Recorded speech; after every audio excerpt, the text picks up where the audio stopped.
Hello बच्चों, आज हम डबल रिफ्रैक्शन करेंगे।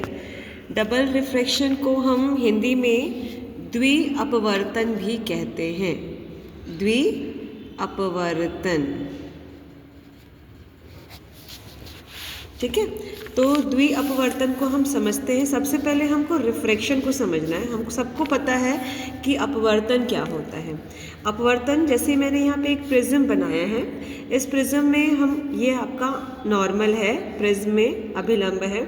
तो जब कोई रेडिएशन या प्रकाश की लाइट या लाइट रे जब किसी प्रिज्म पे पड़ती है और जब वो रेयर मीडियम से डेंसर मीडियम में एंटर करती है तो वो नॉर्मल पे थोड़ी सी टिल्ट हो करके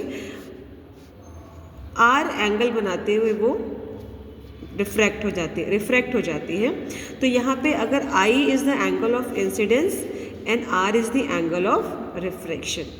अगर मैं इसके लिए, रिफ्रैक्शन के लिए मैं अगर कहूँ कि स्नेल्स लॉ, तो हमको ये पता है कि mu is equal to sine i upon sine r होता है। लेकिन कुछ क्रिस्टल्स ऐसे होते हैं, अब चूंकि हमको रिफ्रैक्शन तो पढ़ना नहीं है, ये तो सिंपल रिफ्रैक्शन है कि वो नॉर्मल की ओर आर एंगल बनाते हुए रिफ्रैक्ट होती है और ये सिंगल रेडिएशन हमको मिलती है। रिफ्रैक्शन में जब वो एंटर कर रही है तो हमको सिंगल रेडिएशन मिल रही है। लेकिन मैं ये स्पेसिफिकली क्यों बता रही हूँ सिंगल रेडिएशन मिल रही है, क्योंकि अब हम क्या देखने वाले हैं, टॉपिक हम देखने वाले हैं डबल रिफ्रैक्शन। डबल रिफ्रैक्शन में क्या होता है कि जब कोई लाइट इंसिडेंट होती है तो हमको एक की जगह दो रेडिएशंस मिलते हैं। मतलब हमको दो रिफ्रैक्टिव रेज मिलते हैं, दो अपवर्तित किरण मिलते हैं। अभी हम आगे एक एक चीज़ को हम क्लियरली समझेंगे, ठीक है। तो ये कुछ क्रिस्टल्स की प्रॉपर्टी होती है कि कुछ क्रिस्टल्स क्या करते हैं, इंसिडेंट लाइट को, अगर हमने उस पर्टिकुलर क्रिस्टल में लाइट को इंसिडेंट किया तो हमको double refraction, double refractive rays मिलती है। इसी को हम डबल रिफ्रैक्शन कहते हैं। बट अभी हमको इसको अच्छे से समझना है, ठीक है। तो इस तरह के क्रिस्टल्स जो कि इंसिडेंट लाइट को दो रिफ्रैक्टिव रेस में बांट देते हैं, इस तरह के क्रिस्टल्स द्वि अपवर्तक क्रिस्टल कहलाते हैं, ठीक है। इंग्लिश में अगर कहें तो इसको एनाइसोट्रॉपिक क्रिस्टल भी कहा जाता है। एनाइसोट्रॉपिक क्रिस्टल या द्वि अपवर्तक क्रिस्टल, ये दो तरह के होते हैं। तो हमको एक तो होता है यूनिएक्सियल, मतलब ऐसा क्रिस्टल जिसमें एक ही एक्सिस होती है, और एक क्रिस्टल होता है जिसमें डबल एक्सिस होती है। पर हमको इसमें केवल यूनी एक्सियल को पढ़ना है। आपकी जो सिलेबस के अकॉर्डिंग हमको यूनी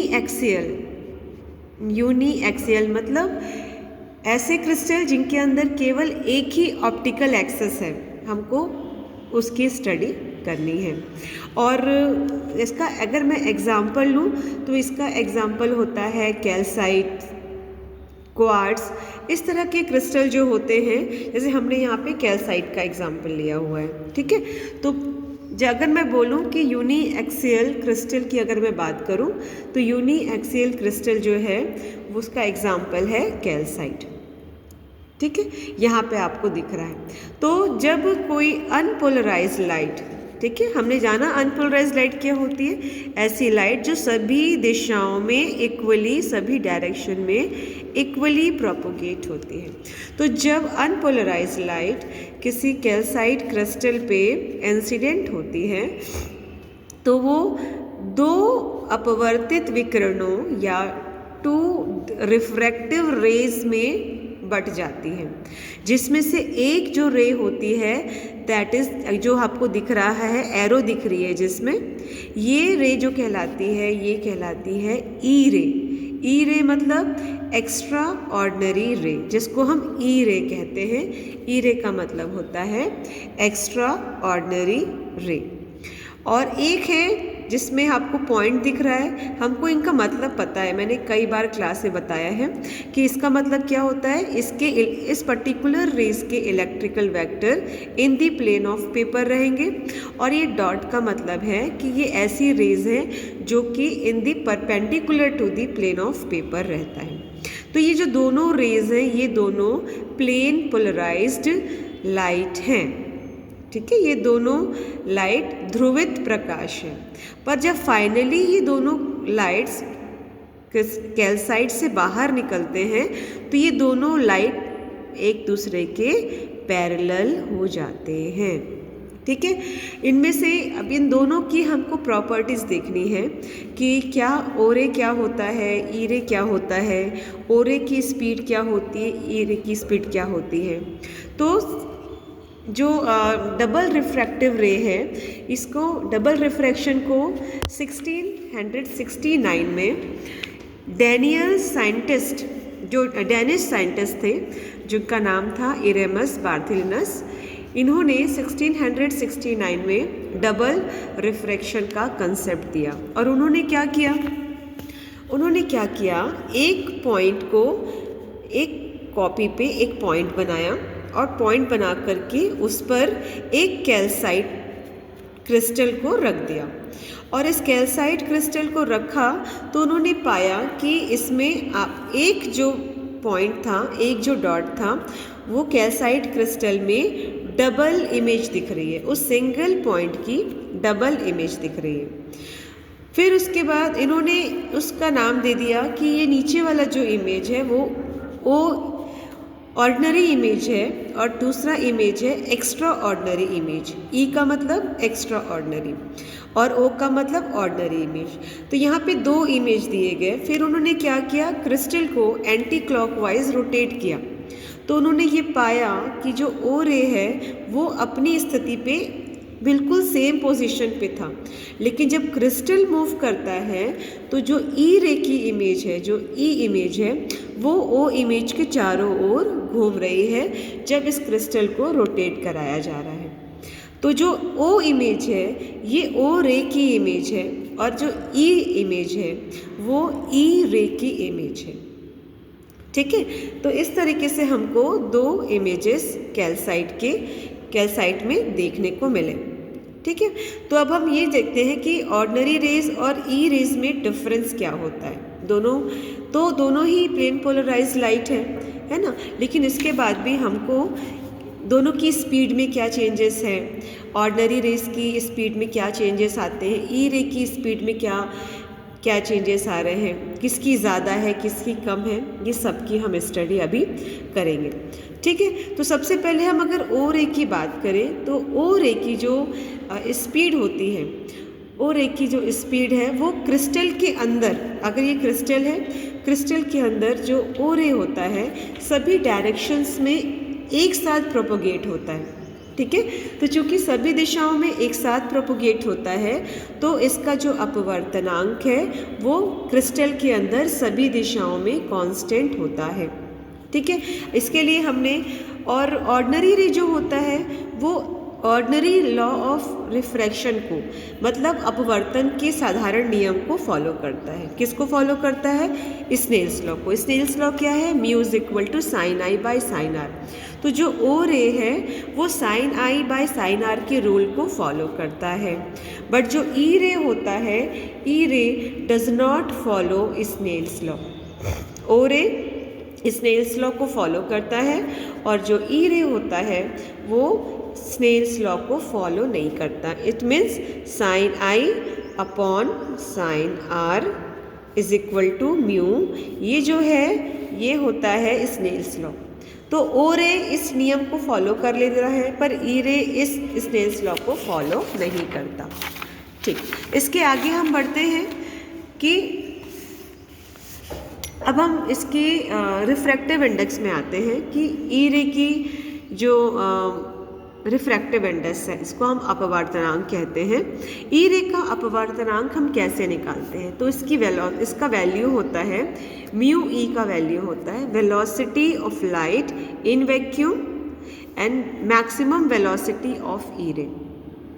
तो अगर म्यू ई के बारे में बात करें तो mu E velocity of light in vacuum, तो ये आपकी स्पीड ऑफ लाइट वो हम किससे रिप्रेजेंट करेंगे? सी से डिनोट करेंगे। और मैक्सिमम वेलोसिटी ऑफ ई रे इसको मैं वी ई से डिनोट कर सकती हूँ।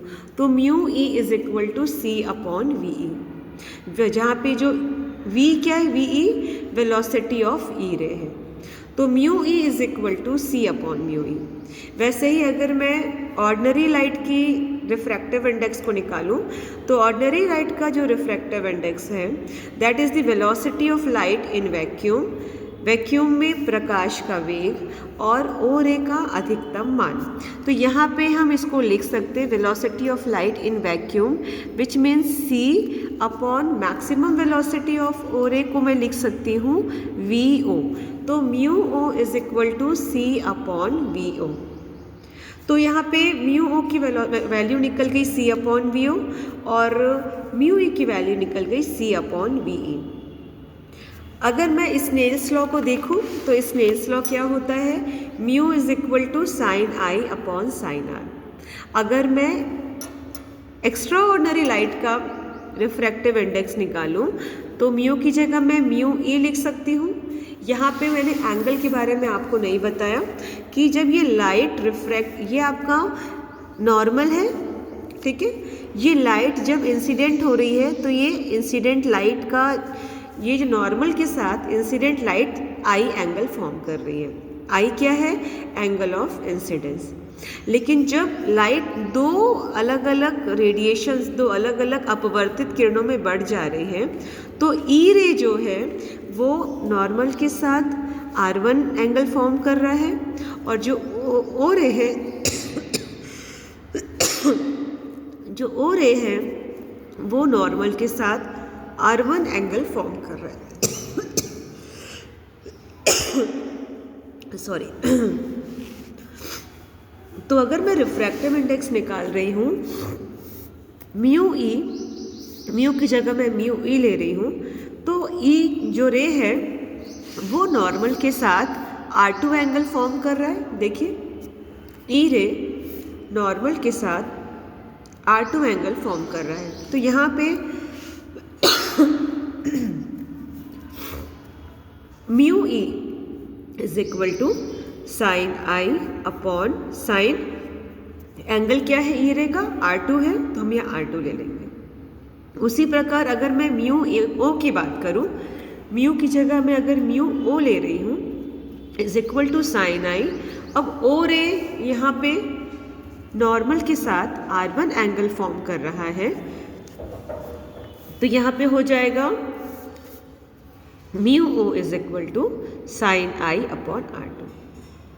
ठीक है, अब हम चूंकि पता है हमको एंगल दिख रहा है कि R2 की वैल्यू R1 से ज़्यादा है, ठीक है, R2 की वैल्यू R1 से ज़्यादा है तो यहाँ पे चूंकि R2 की वैल्यू R1 से ज़्यादा है तो जो म्यू ई है यहाँ पे देख रहे हैं आप, ये R2 R1, अगर R2 की वैल्यू ज़्यादा है तो म्यू ई की वैल्यू कम हो जाएगी।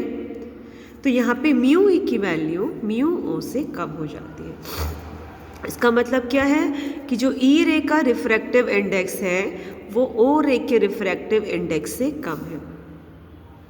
ठीक है, अब चूंकि रिफ्रैक्टिव इंडेक्स देखेंगे, अगर रिफ्रैक्टिव इंडेक्स और वेलोसिटी एक दूसरे के इन्वर्सली प्रोपोर्शनल है, अगर मैं इस फॉर्मूले को देखूं तो अगर ई रे की रिफ्रैक्टिव इंडेक्स कम है तो उसकी वेलोसिटी, अगर रिफ्रैक्टिव इंडेक्स कम है तो ई रे की वेलोसिटी क्या होगी, ज़्यादा हो जाएगी। तो यहाँ पर भी चूंकि ई रे की रिफ्रैक्टिव इंडेक्स कम है तो ई रे की जो है वेलोसिटी ज़्यादा होगी और ओ रे की वेलोसिटी कम होगी। ठीक है, तो इसलिए मैंने यहाँ पे लिखा है कि ओ रे की वेलोसिटी, स्पीड ऑफ ओ रे इज स्मॉलर देन ई रे। क्यों? क्योंकि ई रे का रिफ्रैक्टिव इंडेक्स कम है। ई रे का रिफ्रैक्टिव इंडेक्स कम है इसलिए इसकी वेलोसिटी ज़्यादा होगी। और सेकंड पॉइंट क्या आता है कि जो ओ रे का स्पीड है वो क्रिस्टल के अंदर सभी दिशाओं में सेम रहेगा। स्पीड ऑफ ओ रे is same for all direction. सभी दिशाओं में ओ रे का जो स्पीड है वो सेम रहेगा। लेकिन जो एक्स्ट्रा ऑर्डिनरी रे है, एक्स्ट्रा ऑर्डिनरी रे की जो चाल है, जो स्पीड है, वो अलग अलग दिशाओं में, अलग अलग डायरेक्शन में अलग अलग होगी। ठीक है, तो ये पूरा कंसेप्ट है। क्या क्या चीज़ें हमने पढ़ी इसमें? हमने ये जाना कि अब यहाँ पे डबल रिफ्रैक्शन देखिए। डबल रिफ्रैक्शन क्या है कि व्हेन अ बीम, जब एक किरण, एक ऑर्डिनरी लाइट की जो किरण है जब किसी कैल्साइट क्रिस्टल पे पड़ती है, when a beam of ordinary light is made to pass through calcite crystal, it get split into two refracted plane polarised light. वो दो